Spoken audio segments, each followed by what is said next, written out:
I remember yung nangyari nung araw na party.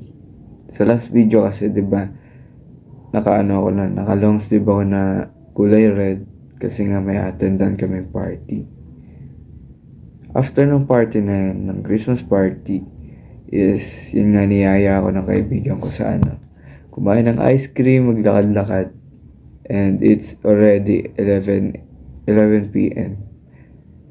And habang naglalakad kami, nag-uusap kaming dalawa. And may nakita na lang akong anino sa likod namin. I mean, anino ng tao na nasa likod namin. At tahimik yung paligid nun. Kaya hindi ko agad napansin. So nung may nakita akong anino, agad akong kinabahan. Parang natakot ako. Na akala ko yun na yung oras na sasaksakin na ako. And naglakad ako ng mabilis na halos iwan ko na yung kaibigan ko. Pero hindi, na pa rin, halos sabay pa rin kami. And yun, nakalagpas na yung tao na yun. And sobrang relief ng ko talaga, naramdaman. And napatingin din yung kaibigan ko na biglaan na lang daw kasing dumating yung lalaki. So yun, paisip pa kami, sabi, parang kinabahan din kasi yung kaibigan ko. And yung kaibigan ko na yun, babae pa yun na ang tapang niya talaga. Kasi ako kinabahan talaga ako eh. Naramdaman ko ng kaba. Kasi yung moment na yun, bumalik yung trauma ko. O hindi siya trauma, pero yung takot ko. Na baka hindi ako handa.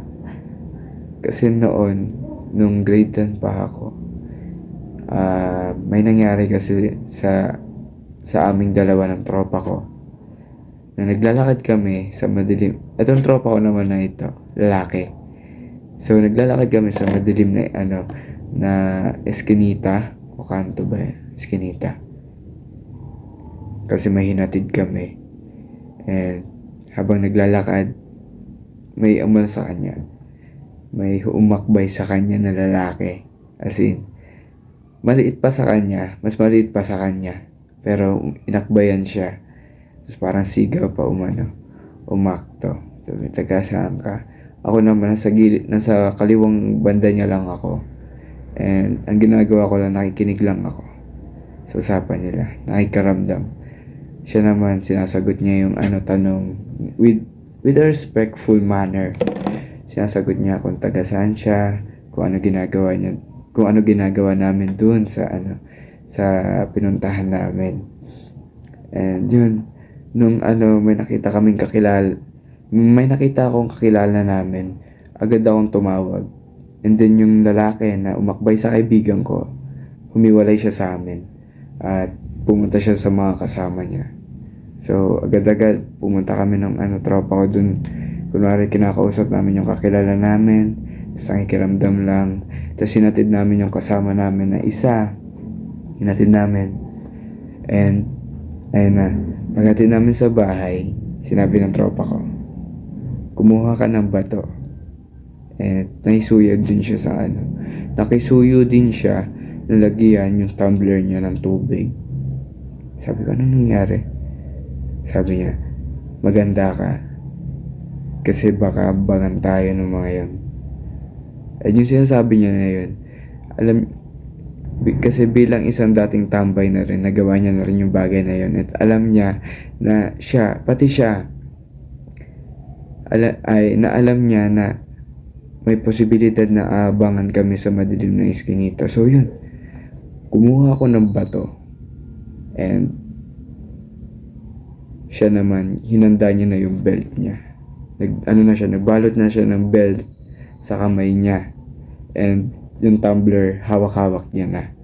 Sabi niya sa akin, umakto lang daw kami maglalakad kami.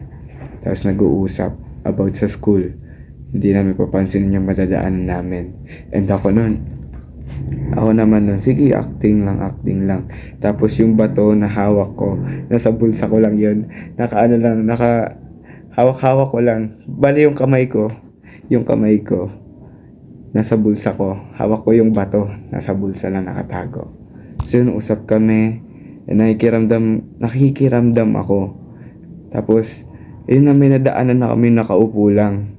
Doon sa madilim. Napansin ko, nasisinagan siya ng liwanag kasi. Tapos yun,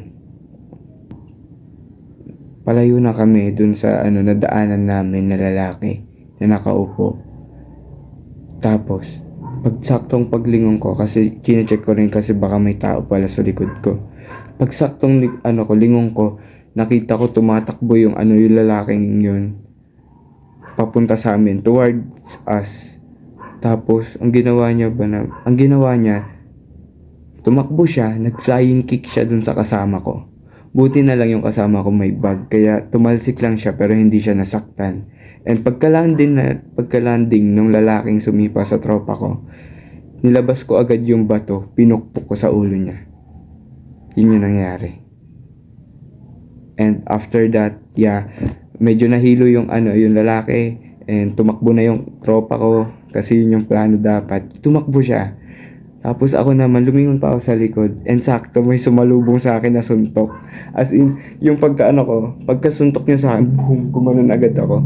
And ako naman, dala ng adrenaline, hindi ako natakot. Pero natawa ako. Kasi pagsuntok sa akin ng lalaki, dumiretso ako ng takbo. Pagtalikod ko sa kanya, takbo na ako, tawang-tawa ako. Pero kasi may nangyari. Yung kasama ko kasi, 'di ba? Ito yung eskinita, tas may likuan. May paliko sa kaliwa, ay sa kanan, sa kaliwa. So, ang ginawa ba naman ng kasama ko, ng tropa ko, lumiko siya sa kanan.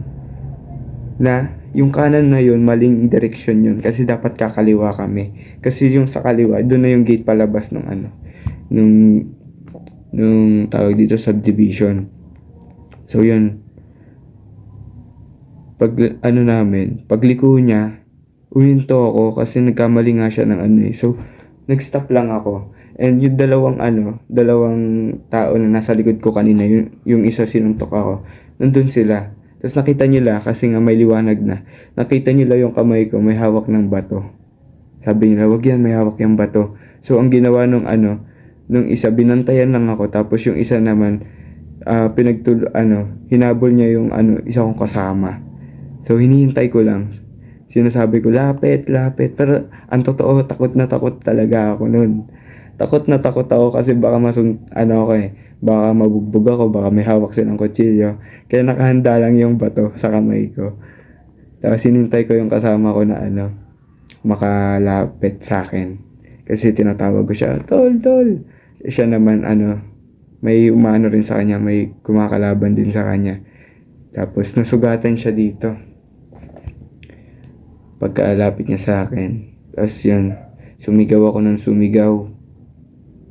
Sumigaw ako ng buong tapang. Sabi ko, putahin na nyo!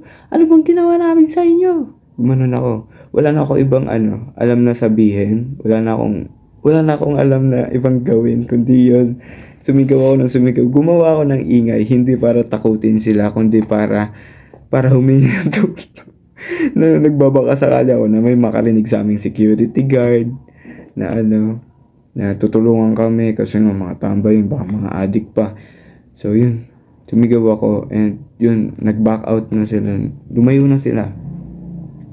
And sumigaw pa ako ulit ng pagtalikod nung isa, nung last person na nakaharap namin. Sumigaw pa ako nun. And bala ko sanang batuhin ng bato kasi medyo kahit takot na takot ako, nandidilim na rin yung paningin ko. Gusto ko bato yung ko kasi nila na ako ng kasama ko. Sabi, wag na, tara na. And tumakbo kami palabas ng gate. Tapos habang tumatakbo, natatawa na lang kami. Tapos yun, binato ko na yung bato. Initya ko na yung bato kasi baka may CCTV, tapos mahuli, mapabarangay pa ako. Pagtingin ko sa may ko, puro dugo siya. So, sabi ko, ay, nasugatan ako. And yun, that's the reason kung bakit takot na takot ako. Kasi natatakot ako na baka hindi ako dumating yung panahon na maulit yung ganong pangyayari. Tapos hindi ako handa. That's the reason kung bakit napaano na ako sa workout. Pag-workout, nagkaroon ako ng interest sa martial arts. Even though hindi ako nagtitrain ng martial arts, nagkaroon ako ng interest dahil dun sa pangyayaring yun. Which is, nag-push talaga sa akin para mag-improve sa fitness ko. So, kung ako sa'yo, kung lalaki ka, kung tropa kita, kung tol kita, utol kita, sige, gawin mo yung lahat para maghanda ka. Gawin mo yung lahat na ng kaya mo para makakapaghanda ka. Kasi kung sakali man mangyari na kailangan mong protektahin yung mahal mo sa buhay, kailangan handa ka, di ba? Kailangan nakapag-workout ka. Siguraduhin mo na nasa tamang kondisyon ka sa pagkakataon na yon. Kasi hindi natin alam, baka may mga tao palang gustong gumawa ng masama sa pamilya natin, sa mga kaibigan natin. Ayaw mo naman sigurong tumunganga lang habang napapahamak na yung buhay mo at yung buhay ng mahal mo, di ba? So yan. Train hard, work hard, tsaka mag-aral ka. Damn. Parang napagsabihan ko na rin yung sarili ko kasi this past few days talaga namimiss ko na yung mga habits na dapat ginagawa ko. Hindi ako ganun kadisiplinado. Talaga. Alam niyo naman siguro na ilang araw na akong puyat. At ngayon, baka nga mga 10 na ako makatulog. Pero ngayon naman at least, alam ko na 10. Diba? Hindi ako abutin ng 11, hindi ako abutin ng 3 a.m. 10 a.m. ako ngayon. Bali, ang ginagawa ko, progressive overload. So, that's all for today. Napahaba yung kwento ko. And, goodbye. Subscribe, follow, subscribe, like mo tong video na to para ma-recommend sa iba. And, wow! Joke. Bye-bye. Good night, bro. Love you.